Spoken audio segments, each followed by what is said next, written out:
আমাদের দেশে আমরা বরাবরই দেখি উইথ ডিউ রেসপেক্ট আমাদের দুদক থেকে শুরু করে আদালতের বিভিন্ন জায়গায়ও সরকারে যিনি থাকেন আর সরকারে যারা থাকেন না তাদের ক্ষেত্রে মাঝে মাঝে আদালতের রায় তারপর হচ্ছে ধরেন কত দ্রুত সময়ের মধ্যে মামলাগুলো ঝরে যাওয়া বা নিষ্পত্তি হয়ে যাওয়া, এমনকি ফাঁসির আসামি যারা থাকে তারাও সেখান থেকে মুক্তি পাওয়া, এগুলো আমরা দেখছি। 5ই আগস্টের আগে বাংলাদেশের বড় বড় রাজনৈতিক দলগুলোর সর্বোচ্চ লেভেলে থাকা মানুষদের বিরুদ্ধে মামলা ছিল এবং রাইট নাও আমাদের ডক্টর মোহাম্মদ ইউনূস তার বিরুদ্ধে অনেকগুলো মামলা ছিল, দুদকের মামলা ছিল। কিন্তু সরকার প্রধান হওয়ার পর পুরাটাই তো চান কপাল ওনার, এমনকি একের পর এক মামলা একদম পানির মতন টপ টপ টপ টপ করে ঝরে পড়ে গেছে। ইভেন তার যে গ্রামীণ ব্যাংক সেটাতেও সরকারের হস্তক্ষেপ কমেছে এবং মতান্তরে আমরা শুনছি ওনার বিরুদ্ধে যেই কি বলে যে ট্যাক্সের একটা মামলা ছিল 666 কোটি টাকা, সেটাও নাকি খালাস হয়ে গেছে, তিনি ট্যাক্স আর দেওয়া লাগবে না, এরকম নানান বক্তব্য আমরা কিন্তু আসলে মিডিয়ার বরাতে শুনেছি। তবে এবার এসে আরো কপাল খুলে গেছে ডক্টর মোহাম্মদ ইউনূসের, আরো বিশাল এক সংবাদ। তবে আমরা অ্যাডভান্সই বলতে পারি আবার কখনো আওয়ামী লীগ আসলে এই যে মামলাগুলো ঝরে গেছে, যারা দুদক থেকে মামলাগুলো প্রত্যাহার করছেন বা যে বিচারকরা এই মামলাগুলা খালাস দিচ্ছেন, হয়তো আওয়ামী লীগের আমলে তাদেরকে আবার কাঠগড়ায় দাঁড়া হইতে পারে। কেননা এখন অনেক বিচারক, অনেক আইনজীবী, অনেক সরকারি কর্মকর্তা যারা আওয়ামী লীগের সময় এই কাজগুলা করছিলেন তাদেরকে কিন্তু এখন অনেককে অপসারণ করা হয়েছে, অনেকের বিরুদ্ধে মামলা হয়েছে।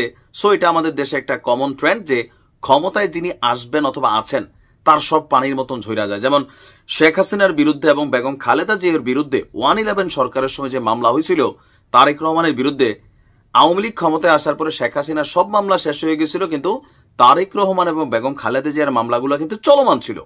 তো সেম সিস্টেম কিনা জানি না।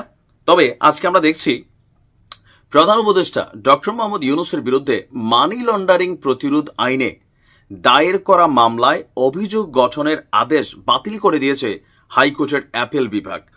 আমরা দেখছি যে প্রধান বিচারপতি ডক্টর সৈয়দ রিফাত আহমেদের নেতৃত্বাধীন আপিল বিভাগ আজকে এই রায় দিয়েছেন। তো হাইকোর্টের বিরুদ্ধে ডক্টর ইউনূস একটা আপিল করেছিলেন, সেই আপিল মঞ্জুর করে সর্বোচ্চ আদালত এই রায় দিলেন। গত বছরের 5ই আগস্ট শেখ হাসিনা সরকারের পতনের পর 11ই আগস্ট ডক্টর মোহাম্মদ ইউনূস সহ 14 জনের বিরুদ্ধে করা মামলা প্রত্যাহার করে নিয়েছিল দুর্নীতি দমন কমিশন। তো ডক্টর ইউনূসের আইনজীবী বলছেন, হয়রানি করতে আওয়ামী লীগ সরকার এই মামলাগুলো করেছিল, কাজে তিনি যখন ক্ষমতায় আসেন তখন দ্রুত মামলা প্রত্যাহারের আবেদন করে দুদকের আবেদনে আদালত মামলাটি বাতিল করে দেয়।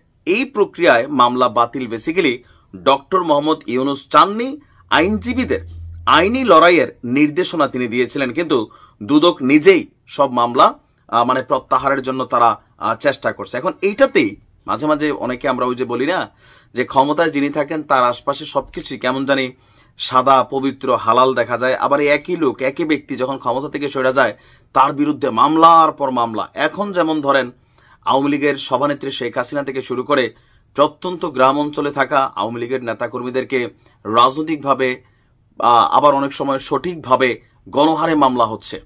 আবার যদি তারা বাইসেও থাকে কখনো আওয়ামী লীগ ক্ষমতায় আসার সুযোগ হয়, তখন দেখবো যে মামলাগুলো পানির মতন ঝরা যাবে, আর পুরান মামলা যাদের বাতিল হচ্ছে এগুলো আবার নতুন উজ্জীবিত হবে।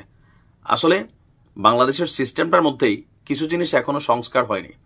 তবে এটা একটা কমন জিনিস যে আমরা যারা ক্ষমতায় থাকি তাদের প্রধান টার্গেট থাকে আমার যে বিরোধী দল আমাকে যে ভবিষ্যতে কাটতে পারে, ক্ষমতাটা নিতে পারে, তাকে মিথ্যা ইচ্ছা মতো মামলা দিয়া তার গোষ্ঠী টুষ্টি সহ বাঁকা কইরা ফেলা। কারণ বাংলাদেশে একটা কথা আছে, কারো যদি ধ্বংস করতে চাও একটা মামলা দিয়ে দাও।